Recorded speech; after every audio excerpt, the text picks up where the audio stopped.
이 시간에 우리 같이 디모데후서 3장 16절 말씀 읽었습니다. 은혜 받을 말씀의 제목은 영감과 성경의 관계입니다. 영감과 성경의 관계. 오늘은 영감과 성경의 관계에 대해서 우리가 좀 나눠보려고 합니다. 디모데후서 3장 16절부터 17절 말씀까지 보면 이렇게 말씀하고 있습니다. 시작. 모든 성경은 하나님의 감동으로 된 것으로 교훈과 책망과 바르게 함과 의로 교육하기에 유익하니 이는 하나님의 사람으로 온전하게 하며 모든 선한 일을 행할 능력을 갖추게 하려 함이라. 여러분, 여기서 하나님의 감동이라고 나오죠. 성경은 하나님의 감동으로 된 것이다. 이 하나님의 감동이 영감이에요. 이 말씀을 통해서 우리가 알 수 있는 것은 영감은 성경을 기록하는 방법과 관련이 있다는 걸 우리가 알 수 있지요. 즉, 성경 말씀은 인간에 의해서 기록된 하나님의 말씀이에요. 근데 인간이 인간 마음대로, 인간 생각대로 기록한 것이 아니라 하나님의 감동을 받아서 기록한 거라는 거죠. 자, 그래서 여기서 사용된 방법이 영감입니다. 여기서 나오는 이 하나님의 감동, 즉 영감을 헬라어로 뭐라 그러냐? 데오 푸뉴스토스라 그래요. 데오 푸뉴스토스. 근데 여기서 이 데오는 뭐냐 하면 하나님, 이런 뜻이에요. 푸뉴스토스는 숨을 불어넣다라는 뜻이에요. 그러니까 데오 푸뉴스토스는 하나님께서 숨을 불어넣으셨다, 이런 뜻이죠. 즉, 하나님께서 숨을 불어넣으시는 것이 뭐예요? 그게 영감이에요. 다시 말해서 성경은 뭐다? 하나님께서 인간에게 하나님의 숨결을 불어넣으셔서 기록한 말씀이다, 이렇게 정리할 수 있겠죠. 그러므로 우리는 하나님의 말씀을 절대적으로 신뢰해야 됩니다. 성경의 저자를 말할 때 우리는 이중의 저자라고 합니다. 그러니까 뭐예요? 하나님께서도 기록하시고 인간을 통해서도 기록하시고, 성경은 약 40여 명의 저자에 의해서 무려 1600년 동안 기록됐습니다.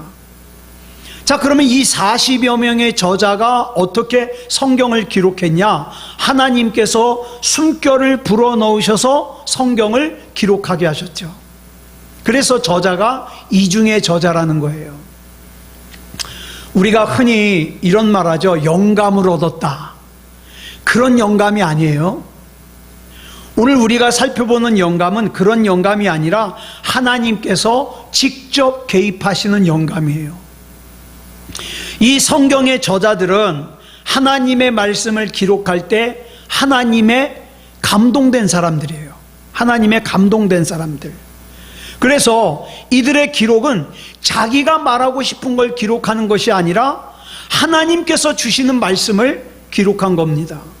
그래서 여기서 사용된 것이 뭐다? 영감이다. 그런데 이 저자들이 로봇처럼 하나님께서 부르시는 것을 그대로 받아 쓴 게 아니에요.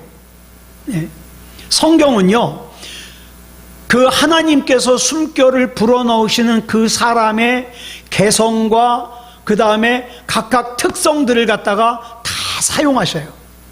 그래서 성경을 보면 그 성경을 기록한 저자의 특성이 다 나타나요. 예를 들어 볼까요? 여러분, 누가복음과 사도행전을 기록한 누가, 이 누가는 의사예요. 의사. 그래서 사도행전 3장 7절을 보면 베드로와 요한이 성전 미문에 앉아있던 안진뱅이를 일으켜 세울 때 딴 사람 같으면 뭐라 그래요? 일어섰다, 안진뱅이가 일어섰다, 그럴 건데 이 누가는 의사잖아요. 그래서 뭐라고 기록을 했냐면 발과 발목이 곧 힘을 얻고, 이렇게 기록을 했습니다. 그러니까 사도행전을 기록할 때 의사인 누가의 개성이 사용되었다, 이 말입니다. 그래서 영감설 가운데 여러분 기계적 영감설이라는 말이 있어요. 기계적 영감설. 이건 뭐냐면 사람이 하나님께서 부르시는 대로 기계적으로 받았었다, 이렇게 주장하는 영감설이에요. 물론 그렇게 기록된 부분도 있어요. 요한계시록 2장이나 요한계시록 3장 같은 경우에는 하나님의 말씀을 그대로 받아 적은 거예요. 그러나 그 외의 대부분은 하나님의 말씀을 수집하고 묵상하고 정리해서 기록한 거예요.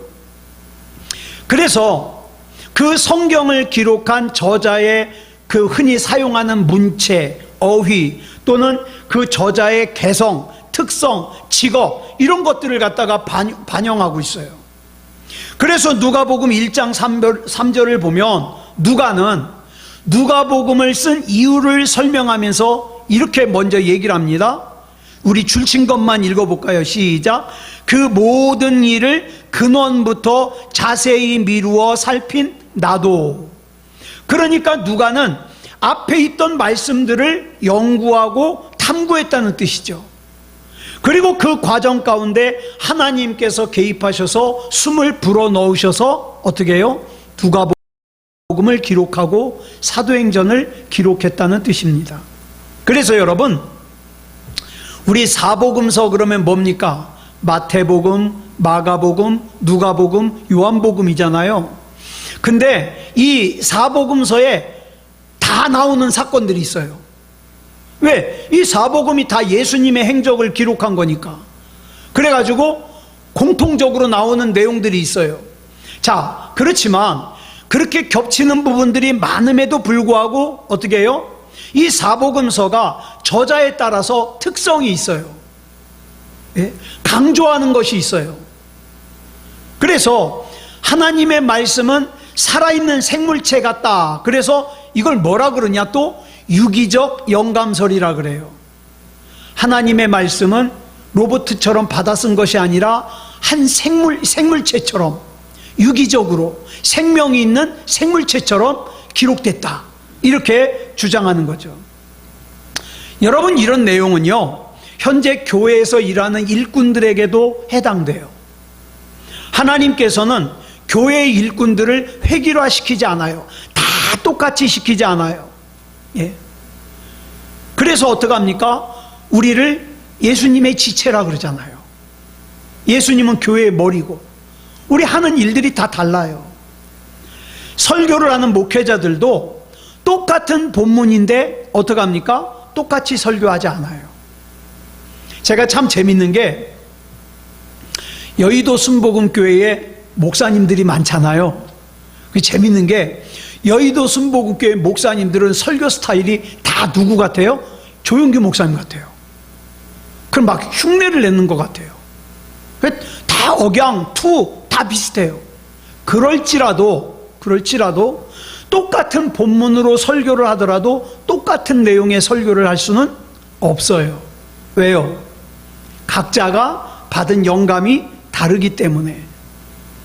하다못해 제가 그동안 했던 설교를 정리해 보니까 그동안 같은 본문을 가지고 설교를 했는데 각각 다른 주제로 설교한 것이 많은 것은요 10여 가지가 되는 것도 있어요. 같은 본문인데 다른 주제로. 예. 그래서 깨달을 수 있는 것이 같은 본문에서도 하나님의 영감으로 강조하시는 것이 다를 수 있구나. 이렇게 깨닫습니다.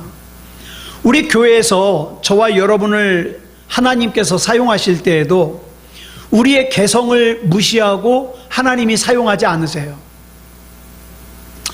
저희 집사람 외삼촌이 군산에서 목회를 하시잖아요. 그 사모님이 예전에 이런 말씀을 하셔요. 이제 곧 그 외삼촌이 은퇴하시는데 70이 되셔서 그 사모님이 그동안 목회를 쭉 하다 보니까 교회에 성도들이 각양각색의 성도들이 있는데 다 자기 역할에 맞게 일을 하더라는 거예요. 그래서 나중에 다 지나놓고 보니까 쓸모없는 사람이 없더라. 그래서 제가 그 말씀을 가슴에 담았어요. 그렇지. 교회 안에는 쓸모없는 사람이 한 사람도 없다. 다 각각 자기가 할 수 있는 일을 통해서 어떻게 해요? 다 쓸모가 있다 이 말이죠. 예. 그래서 우리 하나님께서는 우리 각자의 개성이 반영된 사명을 맡겨주신다. 그런데 우리가 분명하게 기억해야 될 것은 우리는 주님의 지체라는 사실이에요. 무슨 뜻이에요? 지체가 하는 일은 다 다르지만 중요한 것은 뭡니까? 우리는 한 몸이다. 그리고 우리의 머리는 예수 그리스도다. 이 사실을 우리가 잊어버리면 안 돼요. 그렇다면 하나님의 말씀에서 영감이라는 것이 영향을 미치는 것이 어디까지일까? 일일이 불러가지고 받아 쓴 것이 아니라면 영감이 영향을 미치는 것이 어디까지일까? 주제만일까? 아니요. 모든 단어 하나하나까지도 영감의 영향을 받아요. 그러므로 단어 하나를 선택하는 것도 성령님의 영감을 통해서 선택을 하게 되죠. 그러다 보니까 하나님의 말씀은 틀린 것이 없다. 그래서 나오는 주장이 뭐예요? 성경 무오설. 성경은 틀린 것이 없다. 그래서 성경이 권위를 가지는 거예요. 모든 단어 하나하나까지도 하나님의 영감이 미쳤다는 거죠. 그렇다면 단어 하나하나까지 하나님의 영향이 미쳤다면 성경은 전적으로 믿을만하다는 뜻이죠. 그렇다면 영감은 어떤 방식으로 영향을 미칠까요? 히브리서 1장 1절을 보니까 이렇게 말씀하고 있어요. 시작. 옛적에 선지자들을 통하여 여러 부분과 여러 모양으로 우리 조상들에게 말씀하신 하나님이, 여기서 여러 부분과 여러 모양이라는 것은 영감이 영향을 미치는 모양이 다양하다는 뜻이에요. 구체적으로 보면 때로는 꿈을 통해서, 때로는 이상을 통해서 하나님께서 실제 음성을 들려주셔서, 또 상징하는 물체를 사용해서, 또 받아 적으라고 직접 구술해 주시는, 불러주시는 걸로, 또 목격한 목격자의 보고를 통해서, 성령님의 인도하심을 통해서, 인간의 체험을 통해서, 증언을 통해서, 역사적인 사실을 통해서, 말씀이 육신이 된 예수님 자체, 이런 것들이 영감이 돼가지고 성경이 기록되었다 이 말이에요. 이렇게 방법은 다양하지만 모든 글자 하나하나가 영감의 영향을 받았기 때문에 성경은 완전하다. 성경은 틀린 것이 없다. 이런 뜻이에요. 그러면 이런 영감을 어떻게 증명할 수 있을까? 그것은 성경이 미친 영향력과 결과를 통해서 증명할 수 있어요. 여러분, 글에는요 항상 그 글 쓴 사람의 특성이 들어있어요.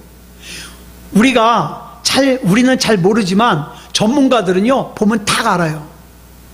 글 쓴 것만 봐도 그 사람의 성격이 나오고요, 특성이 나와요. 그렇기 때문에 하나님이 쓰신 글에는 하나님의 특성과 하나님의 성품이 들어있겠죠. 그래서 그 하나님의 속성과 성경이 가지는 속성이 일치한다고 보는 거예요. 여러분, 우리가 성경을 영어로 뭐라 그래요? 홀리 바이블이라 그러죠. 홀리 바이블. 여기서 말하는 홀리는 뭐냐면 하나님께만 사용하는 단어예요. 홀리는 거룩하다. 거룩하다. 즉 하나님께서 거룩하다, 홀리하면요 하나님께서 쓰신 성경도 거룩하다는 거예요. 그래서 홀리 바이블이라고 부르죠. 여러분, 성경에는 하나님의 속성이 다양하게 나옵니다.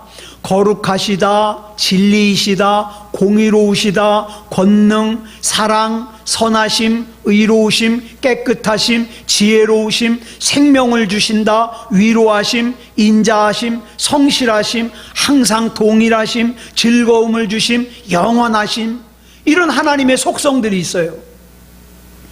그런데 이 속성들이 성경에 반영되어 있다 이 말이죠.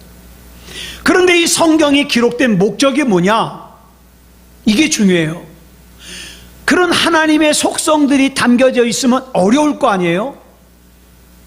주로 경전인들이요 어려워요. 근데 여러분, 성경은요, 이 성경이 기록된 목적이 뭐예요? 사람들이 읽게 하려고. 그래서 성경은요, 글자만 읽을 수 있으면 어린아이라도 쉽게 읽을 수 있도록 기록하셨어요. 문제는 사람이 그걸 갖다가 어렵게 비비 꽈놔버린 거예요. 예? 성경 어려울 게 없어요. 어렵게. 그래서 성경은 놀라운 깊이가 있으면서도 동시에 누구든지 읽고 이해하고 분별할 수 있는 단순함이 있어요. 이것이 성경의 특이성 중에 하나예요. 그리고 성경의 영향력을 보면 먼저 이 성경을 읽고 구원을 받을 수가 있어요. 중요하죠.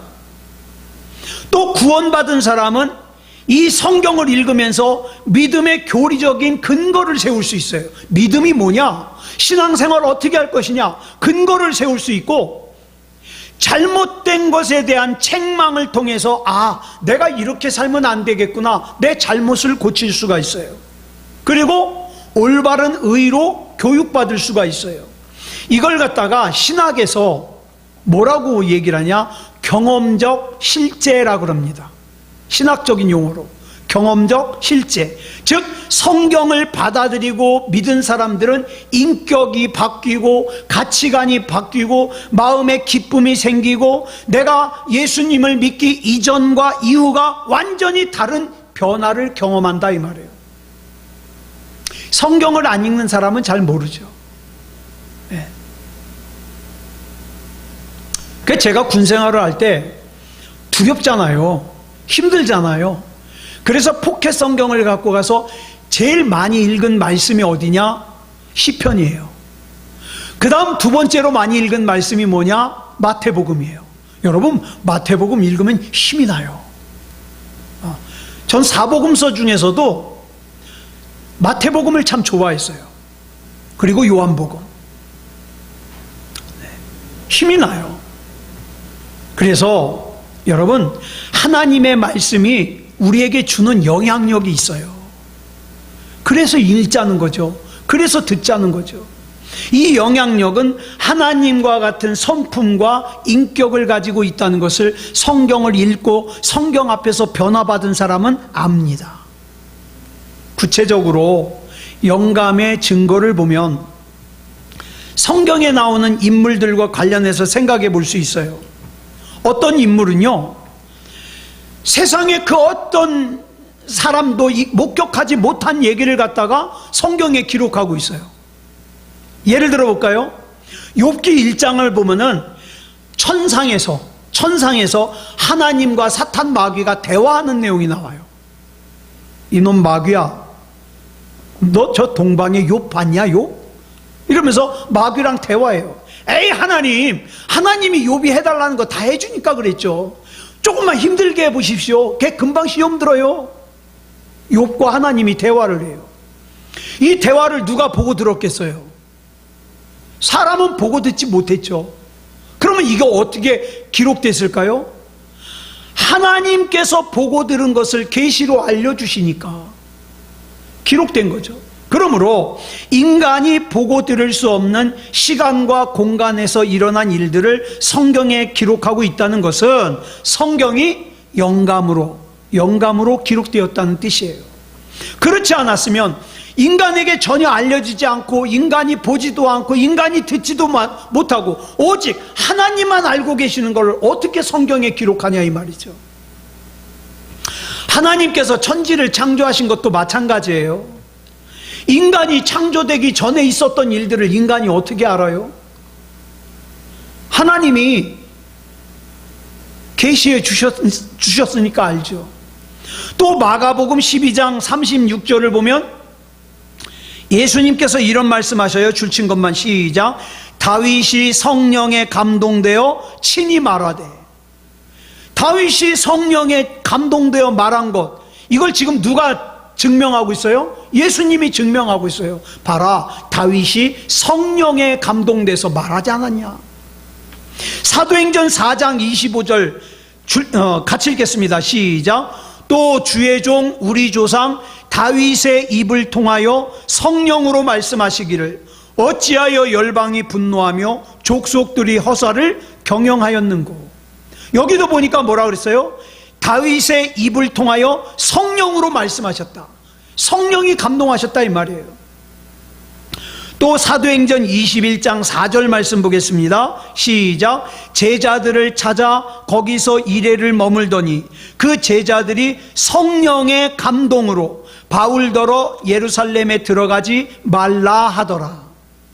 이 말씀들을 보면 분명하게 성령께서 사람을 감동해서 사람의 입을 통해서 말씀하시는 걸 볼 수 있어요. 그 외에도 성경을 보면 여호와께서 말씀하시기를 여호와의 신이 내게 임하셨으니.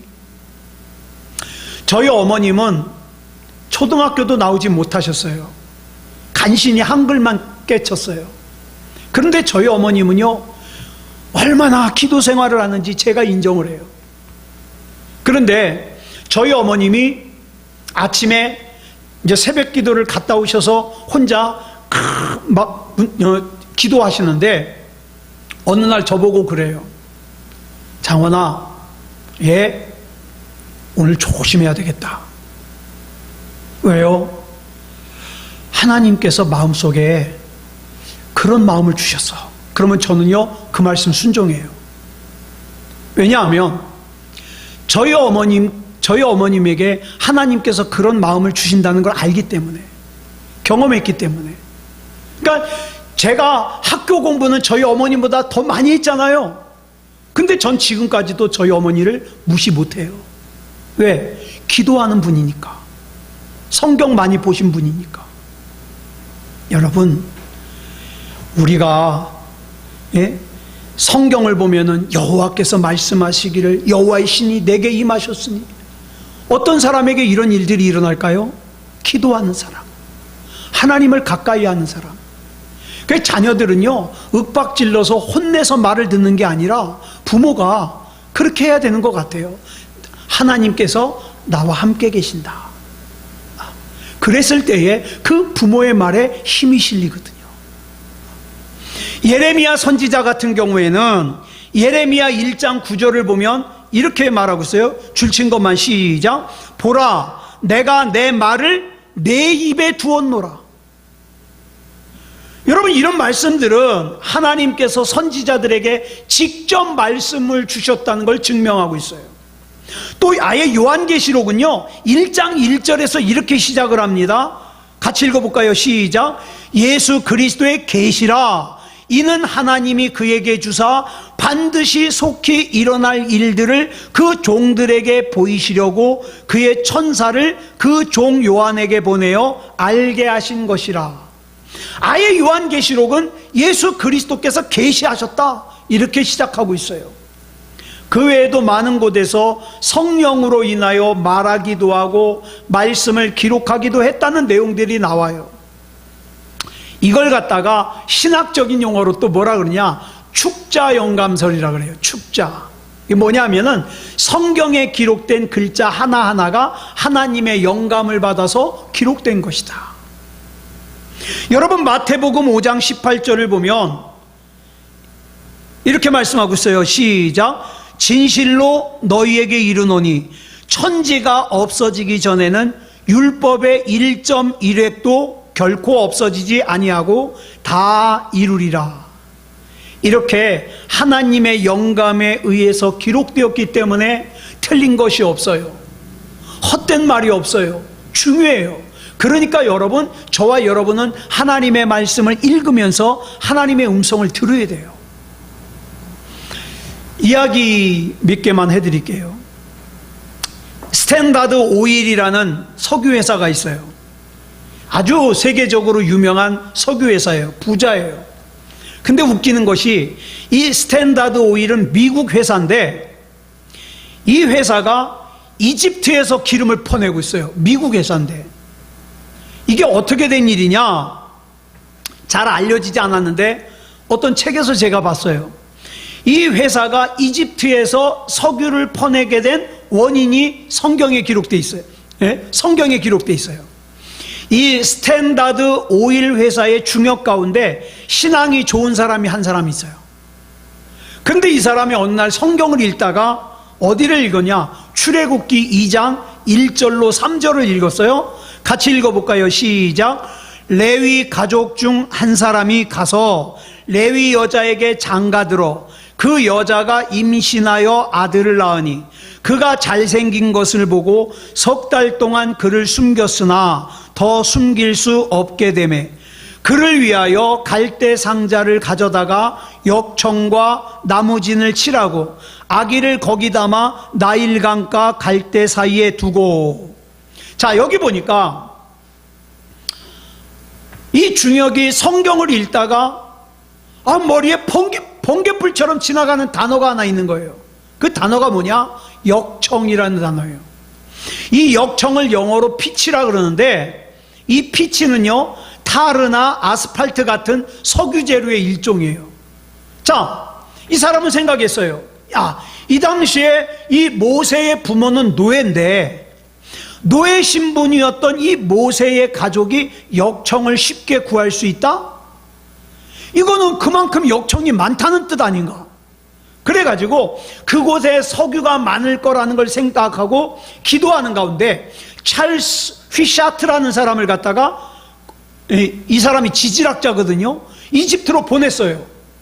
거기 모세의 부모가 모세를 갖다가 나일강에 띄워보낸 그 장소를 한번 찾아보라고. 그래가지고 이 찰스 휘샤트가 가가지고 아기 모세가 강물에 띄워졌던 그 장소를 찾았어요. 그래가지고 사람들을 보내가지고 그 갈대숲을 조사했더니 엄청난 석유가 매장되어 있더라는 거예요. 그래가지고 그 스탠다드 오일이 거기에서 석유를 푸고 있는 거예요. 또 창세기 14장 보면 소돔과 고모라에서 커다란 전쟁이 일어나죠. 근데 10절에 이런 말씀이 나와요. 같이 읽겠습니다. 시작. 시딤 골짜기에는 역청구덩이가 많은지라 소돔 왕과 고모라 왕이 달아날 때에 그들이 거기 빠지고 그 나머지는 산으로 도망하매. 여기 보니까 시딤 골짜기라는 곳이 나오는데 여기 역청구덩이가 많대요. 그래가지고 미국의 록펠러라고 하는 사람이 중동 지역에다가 석유회사를 차렸는데 그 이유가 뭐냐? 이 창세기 14장 10절 때문에 그래요. 그 결과 석유를 찾아내가지고, 여러분 이 록펠러의 별명이 뭔지 아십니까? 석유를 파가지고 부자가 됐다는 석유왕이에요. 록펠러가. 네. 지금까지도 이 록펠러를 석유왕이라고 부르는 거예요. 그뿐만 아니라 윌리엄 램지라고 하는 영국 사람은요 누가복음과 사도행전을 갖다가 연구하면서 여기에 있는 내용들을 실제로 확인하면서 그 정황을 조사를 했어요. 그랬더니 이 성경에 나와 있는 얘기들이 고고학적으로도 정확하다는 거예요. 또 과학적으로도 성경이 과학을 기록한 건 아니지만 이 기록된 내용에 있어서 과학적으로나 의학적으로 정확하다는 거예요. 그러면서 예를 드는데 레위기 13장 45절을 보면 이런 말씀이 나오죠. 같이 읽겠습니다. 시작. 나병 환자는 옷을 찢고 머리를 풀며 윗입술을 가리고 외치기를 부정하다 부정하다 할 것이요. 나병은요, 문둥병은요 전염돼요. 뭘로 전염되냐? 침으로, 피로 전염이 돼요. 그래가지고 나병 환자는 윗입술을 손으로 가려라, 부정하다 부정하다 외치게 하는 게 뭐예요? 침 튀기지 말라는 거예요. 여러분 이거 어떻게 알았을까요? 침 튀기지 말라는 거예요. 윗입술을 가리라는 것은. 예. 그리고 나서 어떻게 해요? 부정하다 지나가면서 부정하다 부정하다 무슨 뜻이에요? 가까우지 마십시오. 전염됩니다. 이 뜻이에요. 그리고 격리되게 살았다 그러잖아요. 진 바깥으로 내보내서. 이거는 바이러스라는 것이 알려지기 전에 전염병이 전염되는 경로를 정확하게 설명하고 있는 거예요. 네. 또 레위기 15장 13절을 보면 유출병이 나와요. 유출병. 유출병이 뭐냐면 하혈하는 거, 피 흘리는 거. 네. 이 유출병이 있는 사람은 흐르는 물에 몸을 씻으라 그랬어요. 우리 한번 읽어볼까요? 시작. 유출병이 있는 자는 그의 유출이 깨끗해지거든 그가 정결하게 되기 위하여 이레를 센 후에 옷을 빨고 흐르는 물에 그의 몸을 씻을 것이라. 그러면 그가 정하리니. 여러분, 고여있는 물에 몸을 씻으면 안 되잖아요. 딴 사람들에게 전염되잖아요. 그래서 여러분, 우리 드라마 같은 거 보면 의사가 수술 들어가기 전에 어떻게 합니까? 이렇게 발로 이렇게 밟으면 어떻게 해요? 막 물이 나와요. 이 수도꼭지도 만지면 안 돼요. 감염되니까. 발로 딱 누르면 물이 막 나와요. 그럼 막 이렇게 뭐 발라가지고 씻죠. 한참 씻어요. 이게 얼만큼 씻어야 되냐? 드라마에서는 금방 씻는데 규정에 5분 이상을 씻어야 돼요. 5분 이상을. 예. 그리고 나서 어떻게 합니까? 이거 수건에 닦으면 안 돼요. 이렇게 씻은 다음에 어떻게 해요? 이렇게 손을 들고 있으면, 그것도 또 장갑을 이 사람이 자기가 끼면 안 돼요. 손 들고 있으면 딴 사람이 와가지고 장갑을 끼워줘요. 그러고 수술한다는 거예요. 왜? 감염될까봐.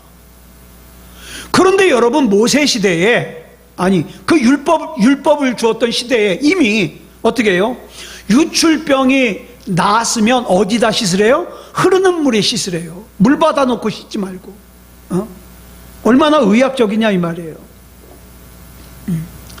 그리고 성경에서 중요한 것이 예언이에요. 예언. 성경에서 예언이 차지하는 부분이 약 40%. 그래, 이 성경에 기록하고 있는 예언을 보면 나라에 대한 예언, 또 개인에 대한 예언들이 나오죠. 여러분, 우리 성경을 정경이라고 하는데, 이 정경을 원어로 뭐라 그러냐? 캐논이라 그래요. 캐논. 여러분, 이 캐논이라는 단어의 뜻이 뭐냐면 원래 갈대, 긴 나뭇가지 이런 뜻이에요. 그럼 왜 갈대나 긴 나뭇가지가 정경, 캐논의 의미로 쓰였을까? 옛날에는 자가 없잖아요. 여러분, 우리도 쓸 때 뭐라 그래요? 뭐 한자, 두자 그러잖아요. 자가 없으니까 그냥 규정된 막대기를 이만큼 해가지고 어떻게 해요? 그 자로 계산하는 거예요. 한자, 두자. 마찬가지예요, 여러분. 여기서 자가 없으니까 그냥 똑같은 길이의 갈대나 그 긴 나뭇가지를 기준으로 자로 사용하는 거예요. 한자, 두자 이렇게 길이를 재는 도구죠. 다시 말해서 어떤 것을 재는 기준, 척도, 이걸 캐논이라 그래요. 성경의 말씀은요, 더 추가될 것이 없는 완성된 계시의 말씀이에요. 그런데 이단들은 자꾸 뭐라 그래요? 직통 계시를 받는다 그래요. 밤에 혼자 기도하다가 어저께 하나님이 나한테만 말씀하셨다고 가서 복권 사라고. 다 거짓말이에요. 여러분, 이미 하나님께서 성경을 통해서 주신 계시는 완성본이에요. 그러니까 자기가 혼자 기도하다가 성경에 나오지 않는 내용을 하나님께 들었다 그러면 거짓말인 줄 아세요. 그건 가짜예요. 이단이에요. 여러분이 역사가인 요세푸스라는 사람에 의하면 구약 성경은 학사 에스라 때에 수집되고 정리되었다고 합니다. 그리고 구약과 신약 시대의 그 중간에 400년 동안의 중간 시대에는 성경을 정리했다는 내용이 안 나와요. 그리고 이제 신약은 여러 과정을 통해서 정리가 되었는데 최종적으로 주후 397년에 카르타고 공회라는 곳에서 최종적으로 확정을 했죠. 근데 이것이 정경이다, 이거는 정경이다 그러면서 확정되는 데 있어서 기준이 있어요. 3가지의 기준이에요. 왜냐하면 성경이 정경으로 인정받기 위해서 가장 중요한 조건은 뭐예요? 사도들과 관련이 있어야 돼요. 사도들.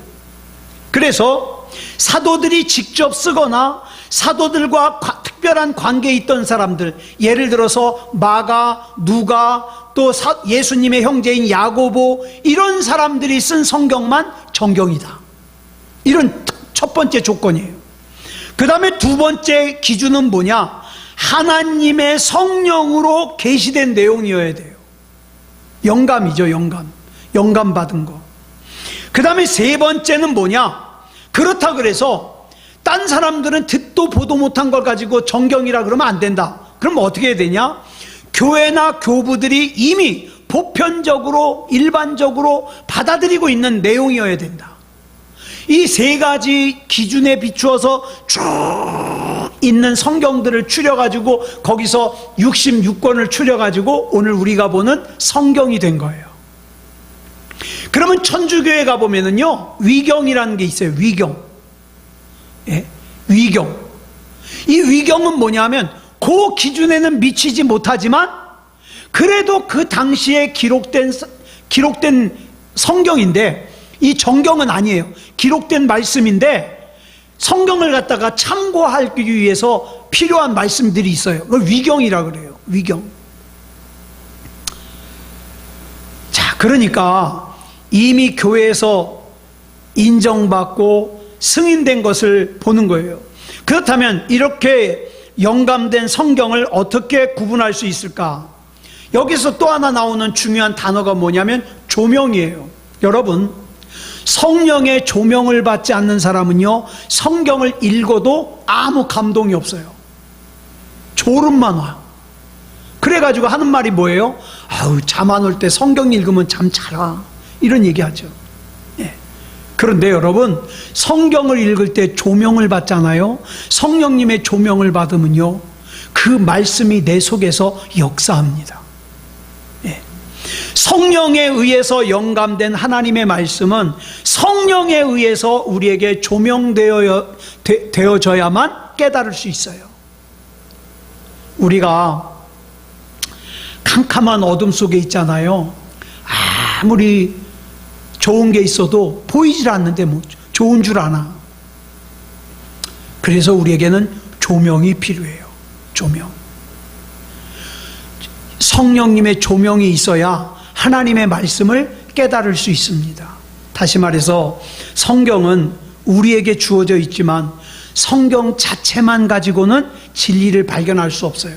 그래서 성경을 읽었음에도 불구하고 하나님의 음성을 듣지 못하는 사람들이 나오는 거예요. 성령의 조명을 받아야 돼요. 그래서 여러분, 성경을 읽을 때, 성경을 들을 때 항상 먼저 기도해야 돼요.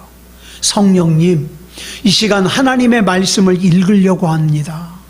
조명해 주시옵소서. 깨닫게 해 주시옵소서. 기도하고 읽는 거예요. 그래서 성경은 성령님의 조명이 필요하다. 그래서 성령의 감동인 영감은 자, 이제 정리합니다. 영감은요, 성경을 기록할 때의 방식이에요. 조명은 성경을 이해할 때의 방식이에요. 그러니까 성령님의 영감을 통해서 기록된 성경이기 때문에 성령님의 조명이 없이는 이해 못합니다. 이해 못해요. 그러므로 우리는 기도를 하고 성경을 봐야 되는 거예요. 예전에 밤중에 한 청년 아이가 제게 이런 문자를 보내왔어요. 목사님, 제가 지금 성경을 보는데 성경에서 뭘 성공이라고 하는지, 어떻게 하는 것이 성공으로 가는 길인지 잠언을 읽다가 깨달음을 얻었습니다. 그러면서 또 보내와요.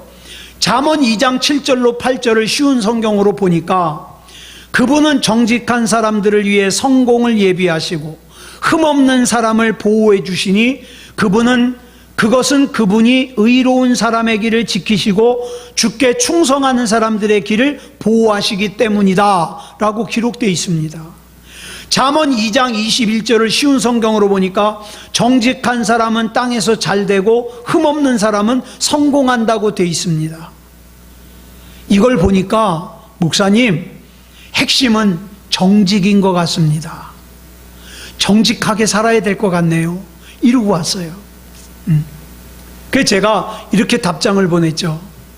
성령님께서 조명해 주시니까 성경 말씀이 들려지는구나, 보여지는구나. 성령님이 조명해 주셔야 돼요. 말씀을 정리하겠습니다. 이렇게 완전한 말씀이 우리의 삶 속에서 나타나야만 진정한 성경의 권위를 알 수 있어요. 여러분, 성경 말씀을 진짜 읽고 성경 말씀을 성령님께서 조명해 주셔가지고 은혜를 받은 사람은요, 성경 말씀을 굉장히 중요하게 느낍니다. 예? 내가 힘들 때 나에게 위로가 되고, 내가 위태할 때 나에게 도움이 되고, 그걸 깨닫잖아요. 여러분 잘 아시는 인도의 유명한 위인인 마하트마 간디라는 분이요, 이런 얘기를 했어요. 나는 그리스도인 때문에 그리스도를 못 믿었다. 왜요? 간디 주변에 있던 사람들이 너무 간디를 실망스럽게 해가지고 예수님을 못 믿은 거예요. 하나님의 감동으로 기록된 하나님의 말씀이 우리의 삶 속에서 나타나 우리 주변의 사람들에게 우리의 생활로 예수 그리스도를 증거해야 되지 않겠습니까?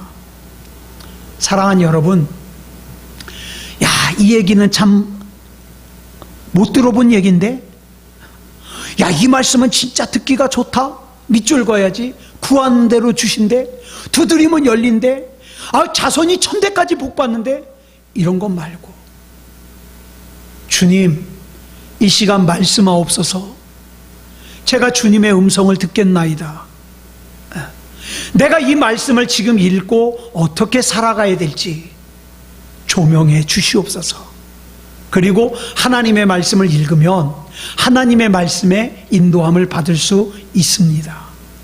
아무쪼록 우리 하나님의 은혜 가운데서 하나님의 영감으로, 하나님께서 숨을 불어넣으심으로 기록된 성경 말씀을 성령님의 조명하심으로 잘 읽어서 들어서 하나님의 말씀대로 순종하여 은혜 받고 또 승리하는 삶을 사는 저와 여러분이 되기를 그리스도 예수님의 이름으로 축복합니다.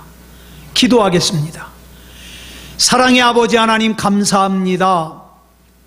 오늘 이 시간에 우리가 신앙생활하면서 반드시 알아야 될 것 중에 영감과 성경에 대하여 우리가 살폈습니다. 성경은 하나님의 영감으로 하나님께서 숨을 불어넣으심으로 기록되었으니 우리가 이 말씀을 읽을 때, 들을 때 성령님께서 항상 조명하여 주셔서 하나님의 음성으로 들려지게 해 주시옵소서. 그래서 이 죄악이 가득한 세상에서, 어두운 세상에서 하나님의 은혜 가운데 인도함 받는 삶을 살게 해 주시옵소서. 하나님께서 역사해 주시옵소서. 나는 하나님 것입니다. 그렇기 때문에 하나님의 음성을 듣고 하나님의 인도하심을 받아야만 됩니다. 나는 하나님이 아니면 안 됩니다. 우리 하나님께서 책임져 주시옵소서. 모든 것을 우리 주님 앞에 맡겨드리오며 그리스도 예수님의 이름으로 간절히 기도드려 싸움나이다. 아멘.